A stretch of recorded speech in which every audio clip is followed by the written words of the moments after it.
points in the paint. Turnovers killed us all night, which led to them getting shots in transition. Thought we did a poor job contesting. I mean, again, they were 5 for 22 at the half from 3, and I think they were 14 for, my math is not good right now, but 14 for 19 in the second half. And Buzelis hit a bunch of those, and you're willing to live with a couple, and then we turned off some of the shift notices, and then the contests weren't great.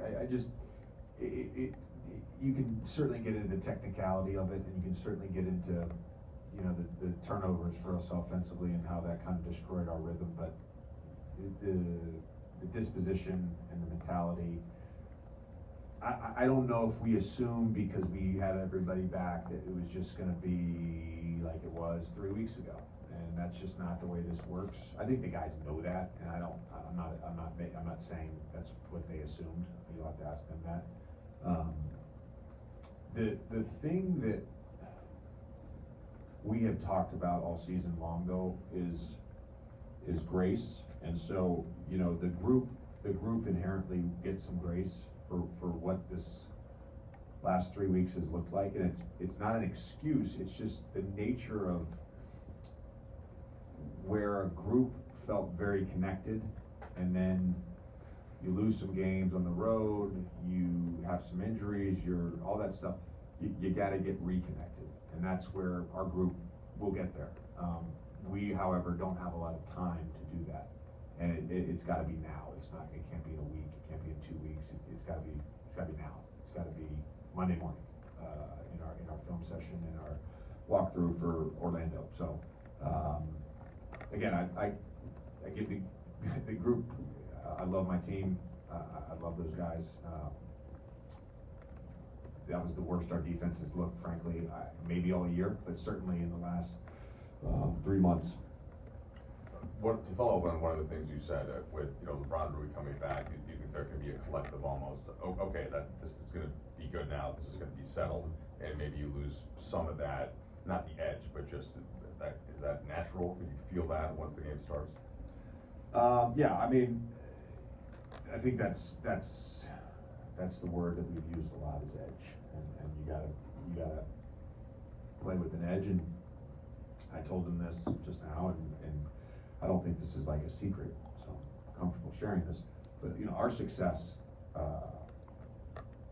this season for the last since January has been based on our defensive disposition and our ability to defend as a team, and our individual pride on the ball, and our individual pride in doing your job with whatever it may require, a low man, a box out, a gang rebound, whatever it may require. That's going to determine our success for the next 3 weeks, and that's going to determine our success if we are able to secure a postseason berth. With Rui missing almost 4 weeks and LeBron missing 2, whenever they got back, and you acknowledged that there just wasn't any both those guys were out of rhythm and out of sorts. Right, so you knew whenever that's going to happen, like there'd probably be some adjustment period. Is it better to almost have it happen, and obviously you should have your team's attention now after, everyone should recognize like we're kind of building from ground zero here, and I think that's a good way to look at it. The ground zero part. I think you can use the reference points that we've had, but then you have to, this next 12 games, you gotta refine your way. It's a perpetually flowing river that we've all of a sudden run into a beaver's work. We've run into a beaver's work, and we gotta get the water flowing again. And obviously, you mentioned the defensive performance, but so much of it was 21 turnovers, even 27 points, and 12 of them are from Luka and LeBron as your leaders. Yeah. What more do you need out of those guys? Yeah, I mean, the early ones from Luka in particular, I thought, and we talked about it at halftime and a little bit in the first half, and then he made the correct read, which I'm not a pick and roll player. He's a maestro, so he knows. I don't have to tell him, but sometimes as a coach you can't help yourself. Really just kind of force feeding it to Jackson, and they were super pulled in on the low man. They weren't letting the roller behind. The pull behind guy was open. He hit good. We got a good look out of it. So those were some of the early ones. Again, LeBron, I think just being out of rhythm, being out of sorts for not having played for 2 weeks. But you certainly have to give Josh Giddey a lot of credit. I thought he was very disruptive on the defensive end, and then just his physicality as a driver and imposing his will and creating pace was really difficult for us to defend. JJ, what was it like during the game as you kind of implored your team, I assume, to like find the elements of itself? It seemed like even particularly early, like the point of attack was 2 feet back. They were able to create space, get down, out, be the more physical team. Things that we haven't said about you guys since December. Yeah. Like what was kind of the reaction of everybody's like? You were like, you're not doing the things that you do. Yeah. Yeah, I mean, you can provide a game plan, and you can provide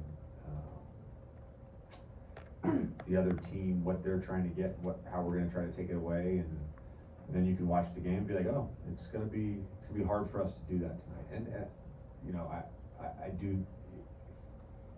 Again, it is not an excuse. We played 6 games in 8 nights, and we also played 7 games in 10 nights.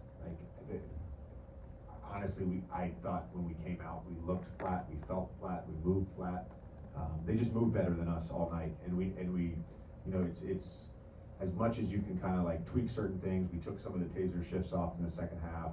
We still didn't get great contests, but you still gotta move better. And it just didn't feel like our group overall really had like juice tonight, if that makes sense.